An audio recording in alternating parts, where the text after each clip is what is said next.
Welcome to Women and Work, the show where we focus on our unique challenges, whether we're climbing the corporate ladder, growing our own business, or navigating the complex juggle of career and kids.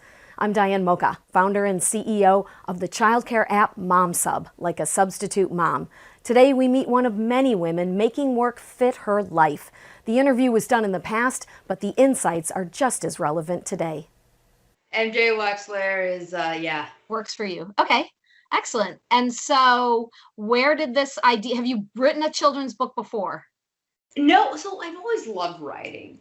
And my son will just randomly like, tell me a story about whatever. And so like it's all improv. And I'm like, okay, so and then the robots took over. I don't know. Um, and so I'm always creating with him. And we'll sometimes do kind of a Mad Lib style. We'll be like, so I was walking down the street and then I saw, and then he fills it in. So we're always being creative, always writing.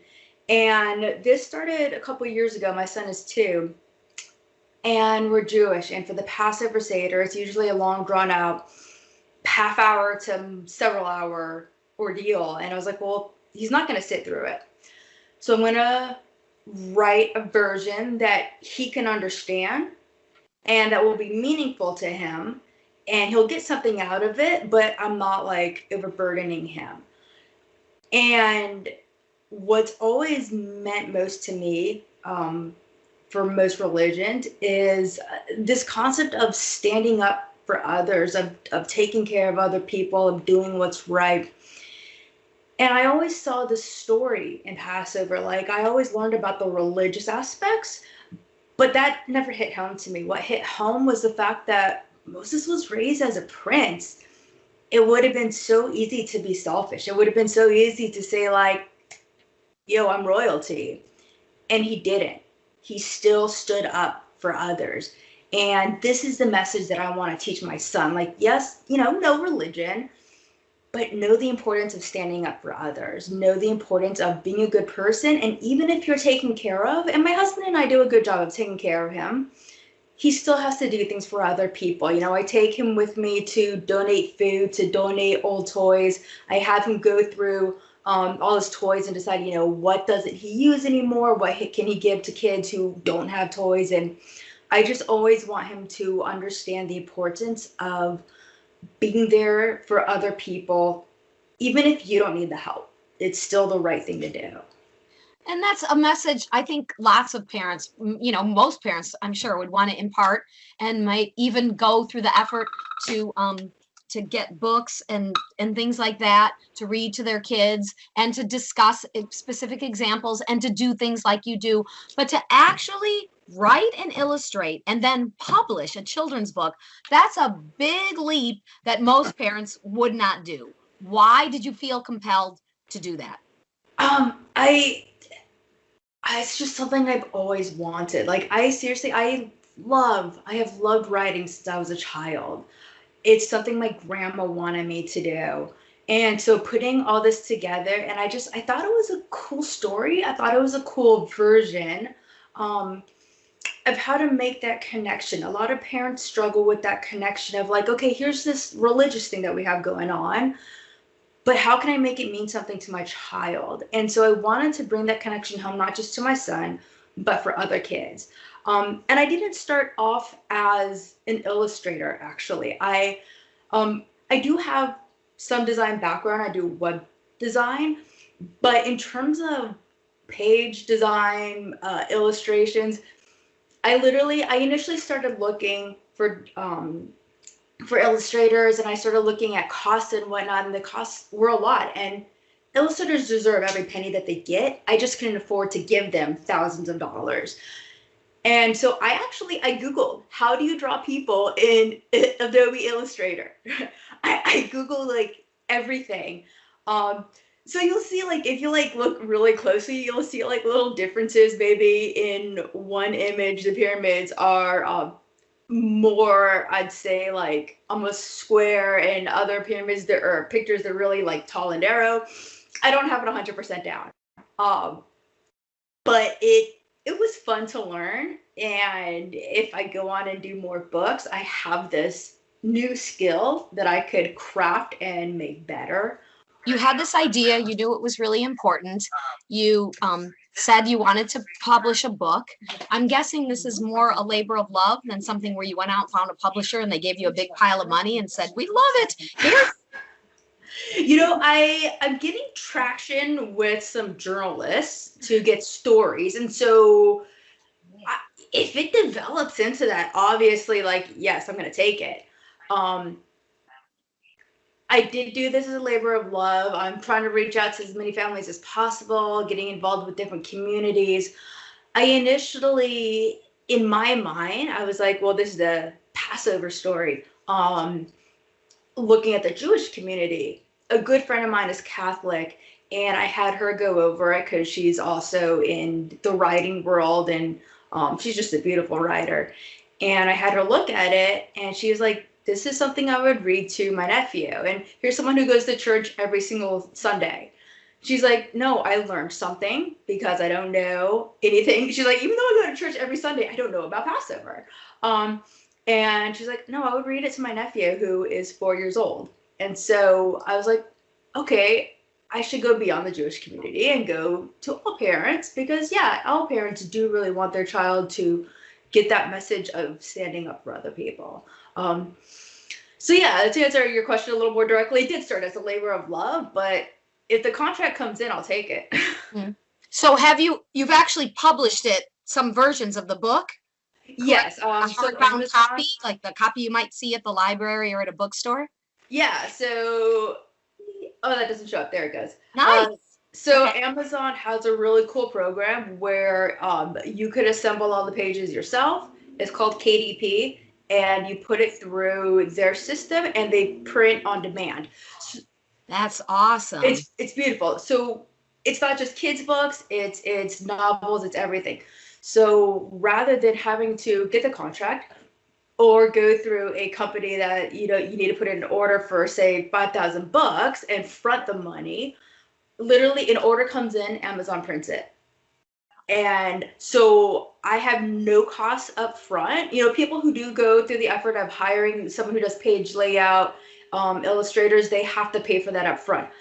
Because I've already done page layout with previous careers, and I just took to Adobe Illustrator. So I had no money up front.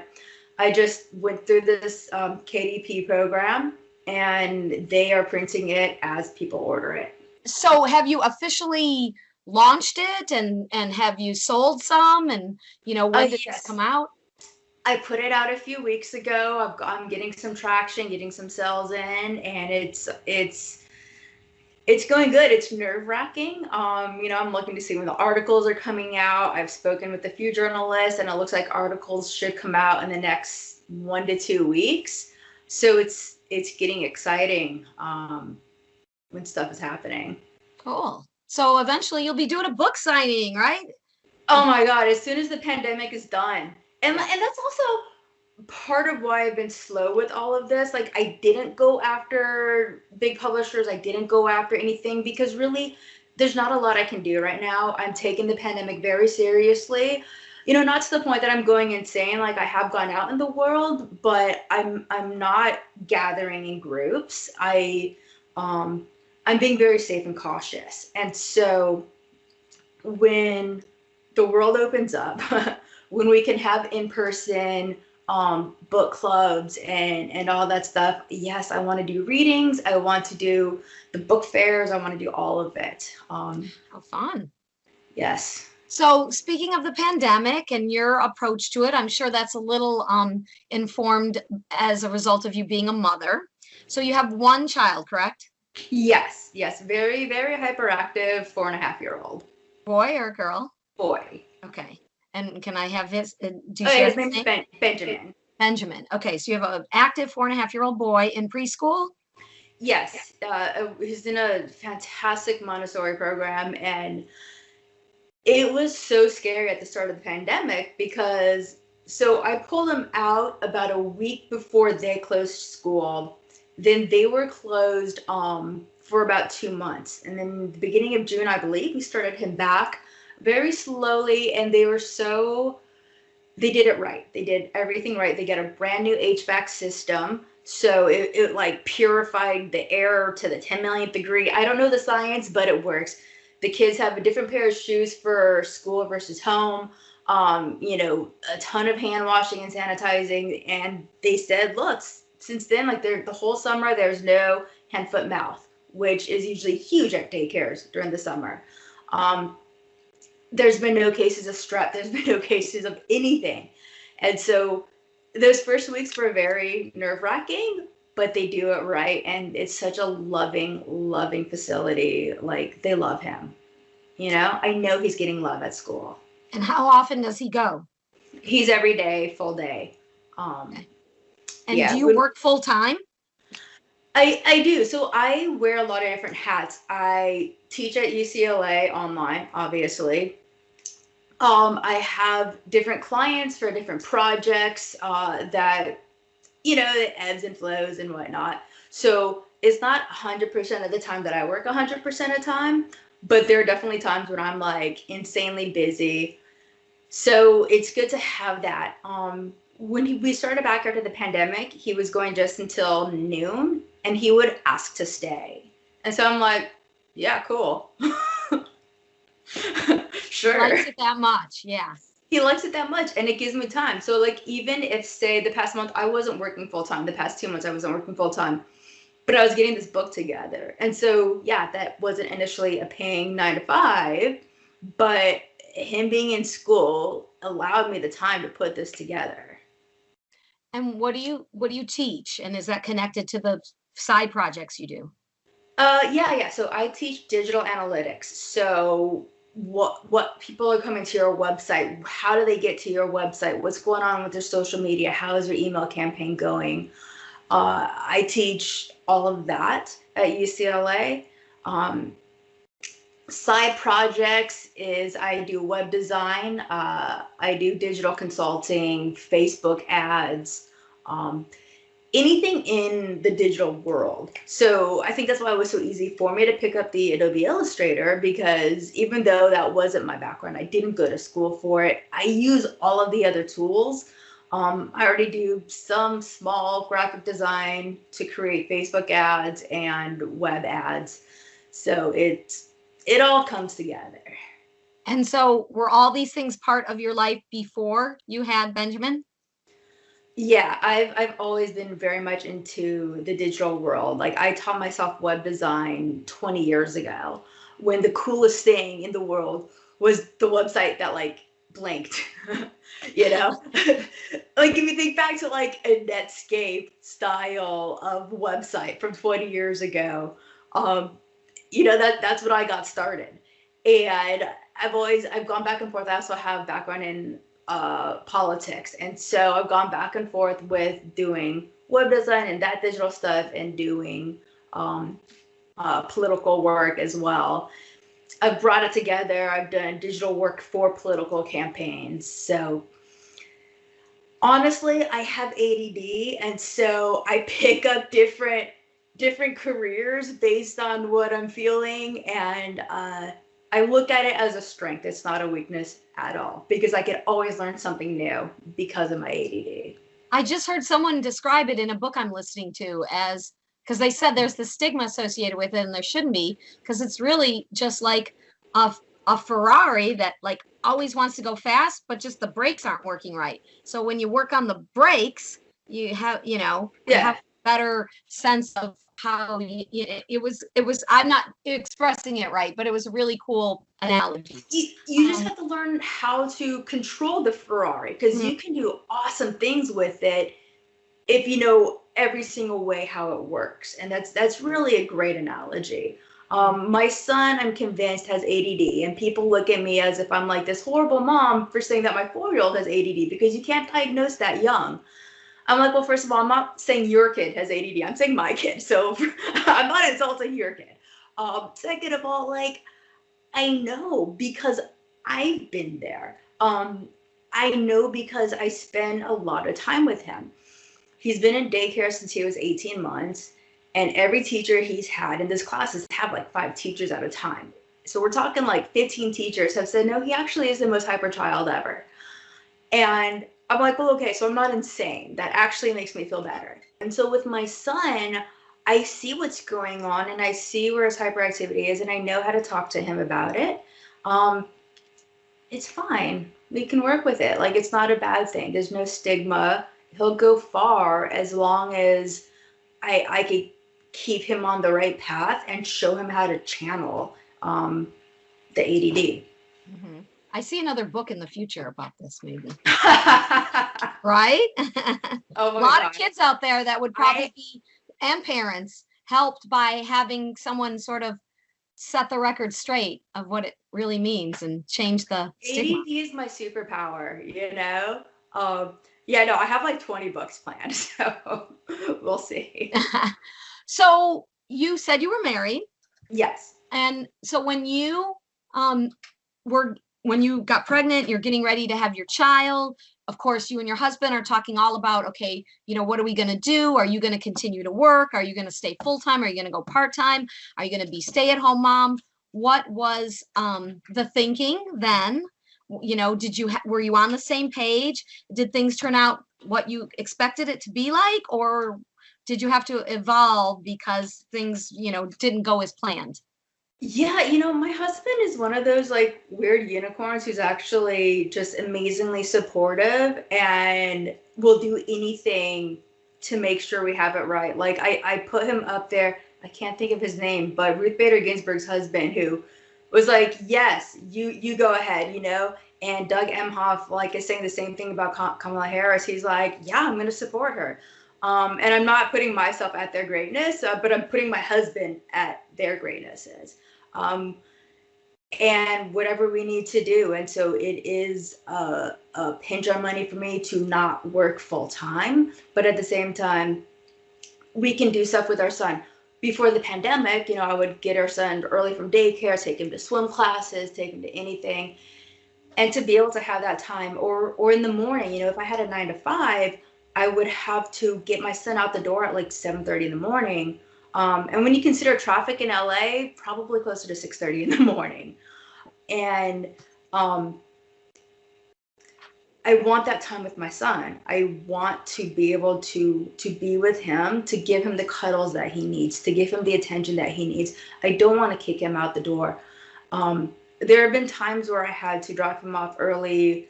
I would have a meeting downtown or something once or twice a month. And I see these kids at daycare at 6:30 in the morning, and I'm like, God, that's got to be so hard on the parents, and no judgment whatsoever. You do what you have to do. But my husband understands that that's not, I don't want to do that. And I'm very fortunate that my husband is able to support that. First of all, that he's willing to support that. And second of all, that financially we can do that. But yeah, we've pretty much always been on the same page. Of course, if, a $1 million job came around, it'd be hard to say no. But yeah, we've always pretty much been on the same page of how to raise our kids. Really, the only thing we disagree on is what teams. What sports teams. Oh. He's from DC and I'm from LA, and I'm like, yeah, I'm sorry, babe. I can't raise our son to be a Wizards fan. Like, I can't. Like, when you have the Lakers, you're in Chicago, the Bulls, like when you have a great team, like you're not going to let them root for that. Yeah. It's basically the only thing we disagree on. So during these 4.5 years, what have been the big challenges that came up as a mother that, knocked you to your knees, that you didn't expect, or maybe you even prepared for, but you knew this is going to be hard? What was the hard stuff? The good part is that my son loves me, loves cuddles. Like, it's his favorite thing in the world.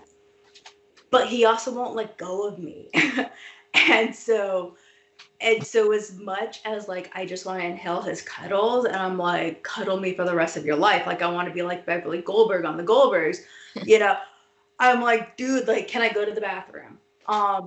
And so sleeping was a very, very difficult lesson.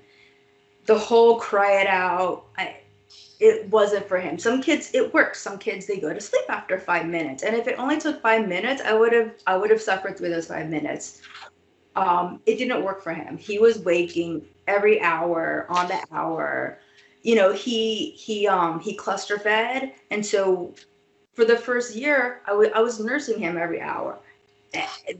It was ridiculous.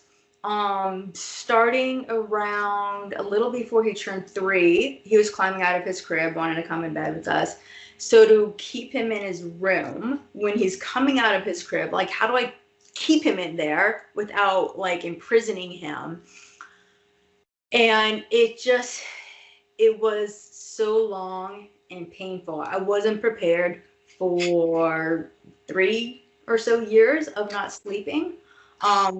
Which again, it's why I can't work a 9 to 5 because those 3 years, like you can't do that when you're up literally every hour. And my husband, as wonderful as he is, he's type 1 diabetic. So he's already waking every few hours to check his sugar. So I'm not going to be like, all right, I'm tapping out, you go watch the kid, because my husband has these health issues and I'm not going to make him suffer. So that I could honestly say it was the middle of the pandemic when sleeping started actually working. So yeah, he was already, I'd say, close to 4 when he would sleep through the night. Wow. Oh my gosh. Yeah. And then I'll tell you, he started getting nightmares, not related to the pandemic at all, but just you're 4, so then the sleeping stopped and he'd come in. And what I found to be the most helpful, what I did for that is we would discuss our day before. We've been doing this since day 1, discussing our day before going to sleep. That way, the very last thought in his mind is something happy. Even when he was 6 months old and didn't understand language, it was still a happy tone. The best part of my day was X. And sometimes it was, I loved snuggling you. Other times it was, I got a really cool client. Something personal, so that he knows when mommy works, it's a good thing. And so we discussed that. And then when he started having the bad dreams, I added, let's think of something silly to have dreams about. Let's discuss us. And so he's been saying like, the elephants played tennis and slipped on an apple. Like, I don't know, but the last thought in his head is something funny, and it has reduced the nightmares from like 3 or 4 a week to maybe once a month. Wow, good for you. And you know what? It was all about story, which is what you started talking about today. 100%. And like he's been elaborating now, and just so much elaboration. He's like, and then the monkeys come over and they do this, this, and this, and the puppies went to get ice cream. And I'm like, yeah, roll with it, buddy. Roll with it. Whatever is funny to you, have that be your last thought before you go to sleep. And he goes to sleep happy, and he doesn't have the nightmares. That's awesome. So parenting is the huge challenge, and you just have to meet the challenge. You have to know the difference between a wall and a hurdle. And like, there are so many hurdles, but you could get over it. You just have to be creative and work with them. Wow. Well, you definitely did. So all that time of having a lack of sleep, that had to have added stress in your life. And so during your awake hours, when you weren't 100% there, when were you feeling, how were you dealing with that stress, that exhaustion, maybe even a little bit of resentment, not against him, but just sort of this whole situation, seeing other moms like me who had a kid who slept like 12 hours from when he was like 6 months old, Well, I'll tell you that potty training was the easiest thing in the world. And so, sometimes I'll be like, all right, you had it hard for this, but I had it, easy for this.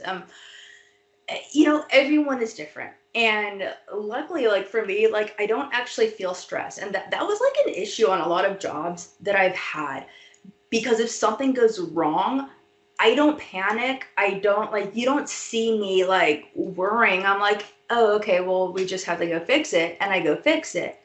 And so that's really been a benefit with parenting, because if something bad happens, I don't worry. I don't panic. I'm like, all right, cool. This is what I got to do. And so all those days of not sleeping, I mean, maybe that's why I have a soda addiction. A what addiction? Soda, Soda. soda, Oh, okay. pop, I guess So, for okay, yeah. Chicago. So you needed caffeine because I was going to say, even if you didn't feel stress, you must have felt exhaustion. Oh, no, no, no. I keep SodaStream in business. And I'll say, I convince myself it's okay because it's not like the corn syrup soda. SodaStream is sugar and Splenda. So I'm like, it's totally okay. It's Splenda. It's not bad for you. Um, I have to justify it. But and then so I always thought that I was doing okay. I would go out for walks and whatnot. I joined Orange Theory about 2 years ago, and that I didn't know I needed it. But then when I had it, I was like, I needed this, you know? So I'm not gonna say that like there's something that I had to do to feel better because I never emotionally felt like something was wrong. But then when I did have that exercise class, it was amazing. So I have missed it this past year. It's that was a difficult hit to not be able to have that. And what about connections with other moms? Was that something that you had a big neighborhood full of helpful moms and you formed all kinds of communities, or did you ever feel that isolation, Yeah. So we moved into our home when our son was, I'd say, about 20 months. And it's a nice neighborhood, it's a nice home, but my favorite part is that 2 doors down is a little boy who is 3 months older. And then the very next door, 4 doors down, is a little boy who's 3 days older. You can't plan that, and that's not something that you're going to see on Zillow. And it was just like the coolest thing. And just the kids in my neighborhood, I love. My favorite thing about where I live is our neighbors. And to not be able to have that, because everyone's concerned. The one who's 3 days older, his grandparents live with him, and his grandma's a nurse, and so there's a possibility of contraction there. And the other house, like I see them all the time with masks, and I just like, it breaks my heart that he hasn't been able to play with our neighbors, that everyone is so concerned. That really, it took a hit, and lucky for us, he's in daycare. So he's still getting social interaction. It's just not with my neighbors who I'm in love with. You can't plan for having the best neighbors, you're just lucky. And I was lucky. And so slowly, we're getting back there, hopefully soon. He keeps telling me that he wants to be able to have a birthday party like he did 2 years ago. So first of all, I'm like, buddy, like you were 3. You remember that? That's ridiculous. And he's like, I want a birthday party with all my friends, and I'm just thinking about having the neighbors over, and yeah, it's been hard. So when he was younger, before the pandemic, you got to know these neighbors, he got to know his buddies, and you got to know their parents. Did you have times, I know he was younger, where he was at their house and you were like, okay, we can have a little play date. I can leave him and I'm okay with that. And I can run to the store alone and shop in peace. Or that vice versa. You said, drop your little guy off so that you can get even a half an hour, go get your nails done or something. Did you do any of that? So my neighbors, both of them with the sons, actually also live with their parents or in-laws. And so they have the babysitter built in. So they never needed that. There are times I'm jealous of that.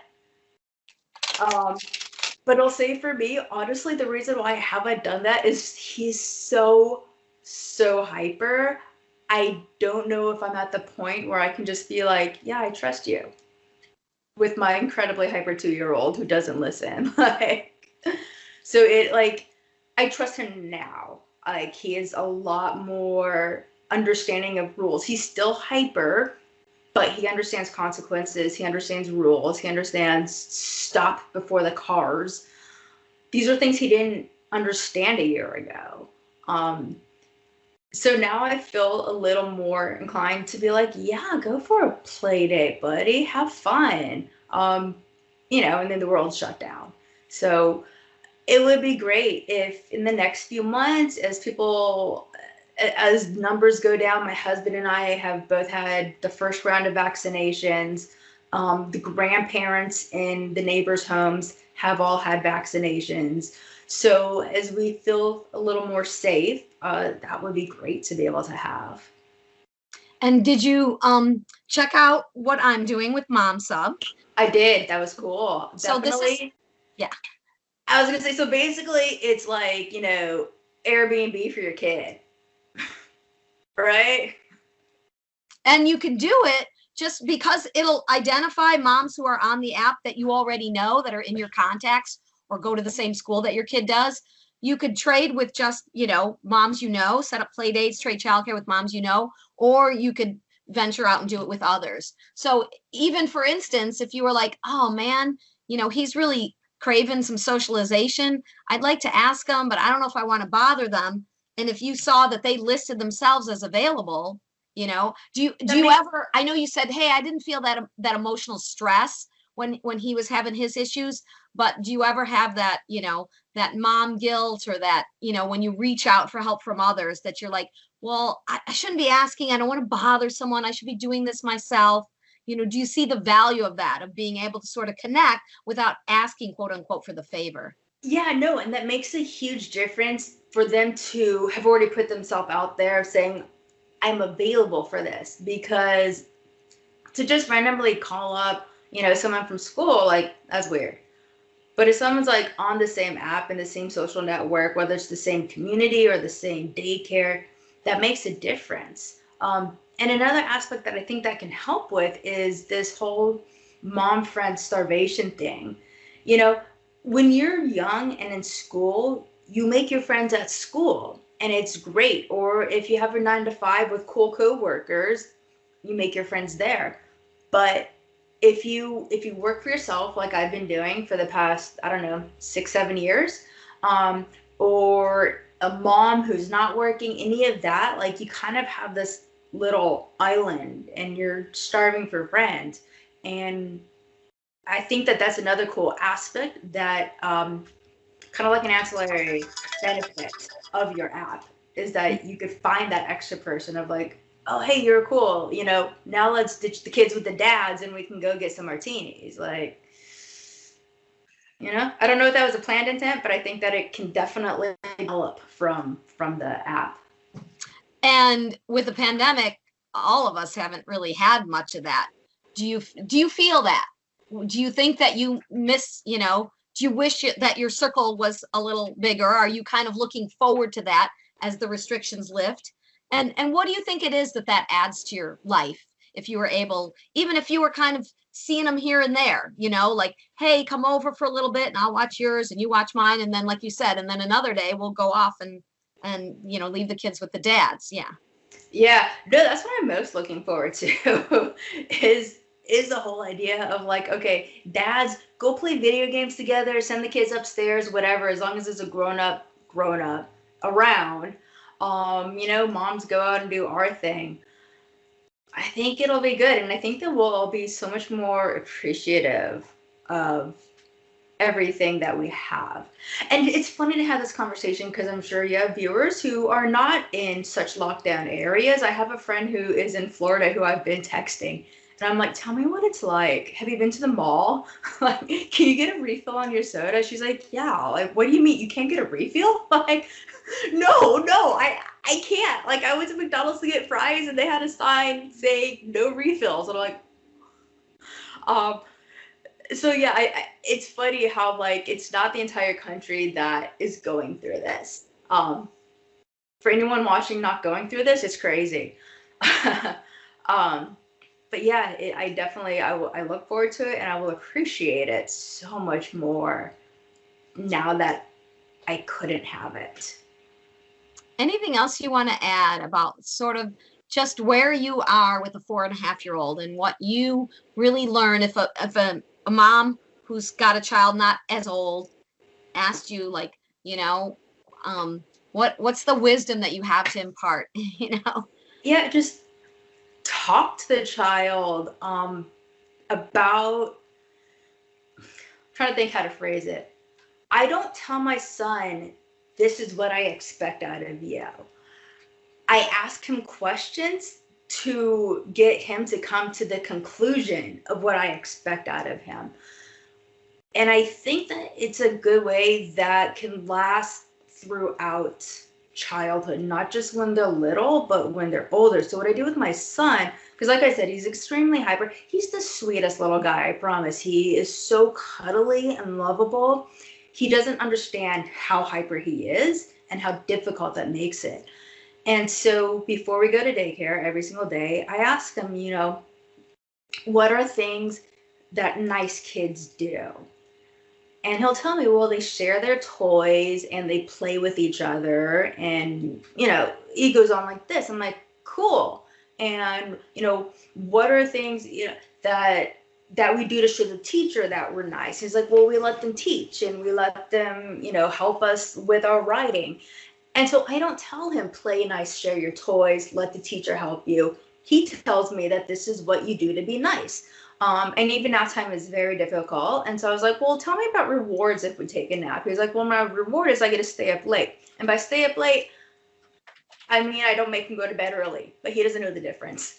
But I was on a Facebook group for diabetes just because I'm always concerned about my husband. And someone was talking about how their teenager was driving where their sugar was low and how do they parent that? And I said to them, do it as if you would do anything else. Don't tell your child what to do, but lead them down that path. So instead of telling them, test yourself, have candy, blah, blah, blah, ask them, what are things we can do to stay safe? And make them come up with the answers. And when the child comes up with the answer, it means more to them because they're not told what to do. They are in charge now. They're the ones who make the decisions.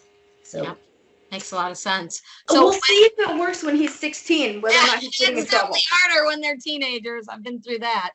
So I have a question though about when you were going through that period of exhaustion, which is a lot of his childhood, and he was in daycare. Did you ever use some of that time to sneak in a nap? I mean, you probably needed to. Well, the first 18 months when he was at home, no, because he didn't nap.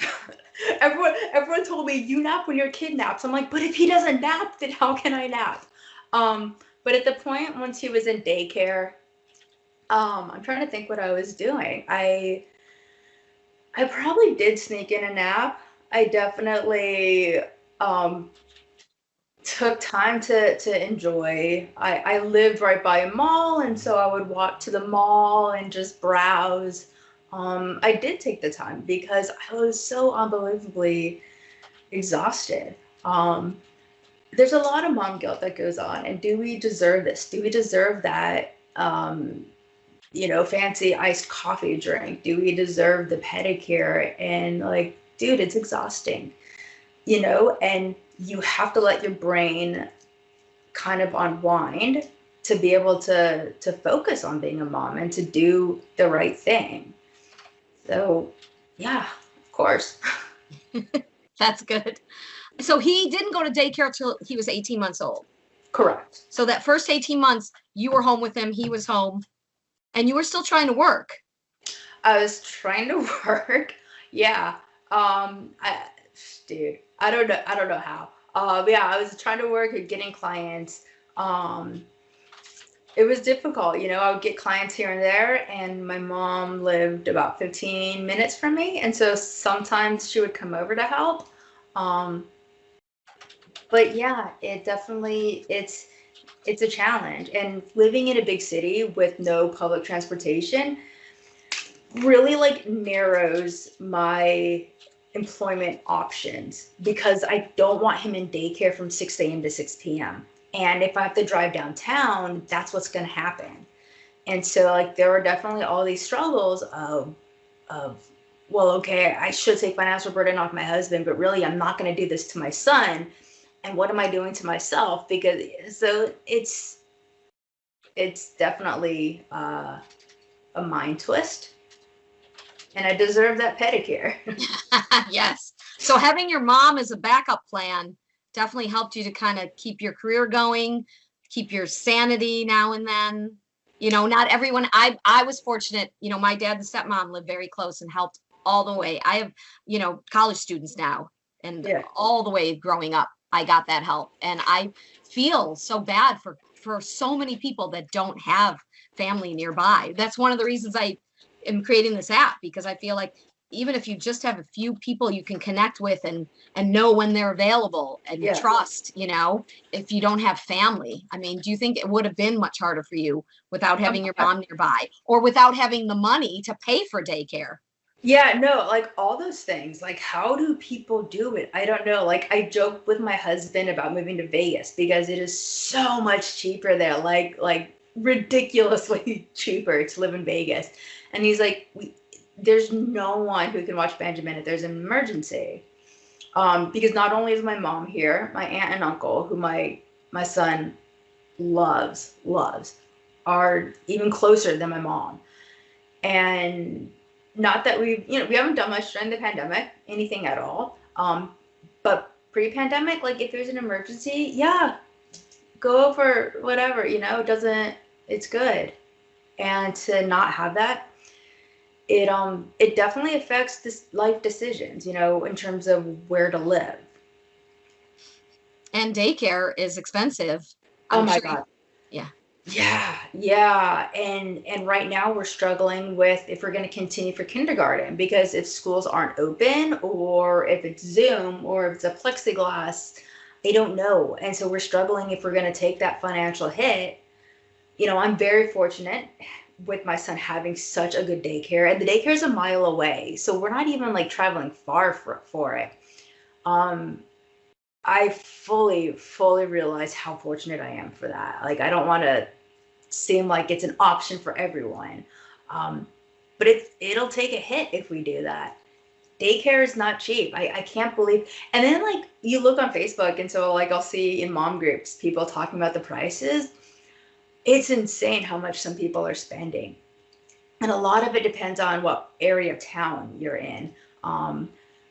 Before we moved to this house, the area where we lived in, the daycare was about 40% more than where we are now. It's insane. You go to New York, you're looking at like $2,500 a month for one kid. Dude, who makes that much money? Where are the jobs that allow you to pay for that? So, yeah, it's definitely scary waters. Well, I hope in the future there'll be lots more options. Mom Sub will be one of them. There's talk about more childcare options, coming from the new administration. We'll see how that plays out. Congratulations to you for this book. What a huge thing. And how smart of you to figure out I could do this whole thing myself, send it to Amazon, have them print on demand. How cool. That is so great. Thank you. Yes, if you want to write one, it would be very easy. Just upload it. I'll just upload it to Amazon and boom, done. Wow. That is really cool. But now it's a matter of promoting it, right? Yeah. Thank you for the help. Yeah, that's the uphill battle. So, and thank you. I would love if you're able to send me a picture or two or three of Benjamin, maybe Yes. some of your family, you and your husband, because I want to talk a little about, not just you, the author, but you, the mom as well. And I think that all plays into this whole thing. Thank you. No, I do appreciate it. I was just curious, did you write your app, or are you the brains behind it? I came up with the idea, and I'm paying a developer team in overseas, actually, because Okay. there's no way I could pay somebody in the United States. Yes. Yeah, I'm probably paying like 1/10 of what I would pay if I paid for it here. Yeah. So it's going slow. There's the communication barrier, but thankfully, I know someone here who is from the same area in India, and so he's helping to navigate and oversee that Okay. process, and that's helped a ton. And Yeah. I've just been getting involved with people who know more about tech startups than I do, because I didn't really know anything. And so it's a much longer road than I thought. but I'm in it for the long haul. I really believe that this could be a really good thing for a lot of people in the future. Yeah. Well, I'll tell you, because I've also done app development. Um, have the coders put in comments for all the major sections of what's going on and why they're using those pieces. That way, if down the road you need to kind of redo the app, the next coder will know what's going on. Wow, that's a great suggestion. I never thought of that, but it makes sense. Otherwise, you'd have to go through every line of code if you need to change something to figure out where did they put this in. Yeah. Yeah, and like sometimes they'll label something M, and it's like, I don't, because you can make up your own names basically, and like without getting too technical, you can make up your own names for stuff. Right, variables, and, yeah. Right? Okay, you didn't know some. And Yeah. so yeah, you can make up your own variables. And so some people will just call it M, and they might know in the back of their mind why they call it M. But if the next person doesn't know, it isn't always intuitive of what that piece does. And yeah, I would especially if the M is an Indian word. Boom, right? Yeah, as opposed to an English word. Yeah. No, Yeah, that's very insightful so tidbit. Thank you for that. I have looked at plenty of code where I'm like, dude, like, what are you doing? So yeah, and my husband is a coder as well. And so we talk about this all the time. We're like, I have no clue what the last person was doing, and I have to just write it from scratch because there's no notes. So try to get documentation or some kind of knowledge base on what's going on so that the next round you don't have to recreate the wheel. Cool. Yeah, thank you. I will definitely look into that. Discuss that.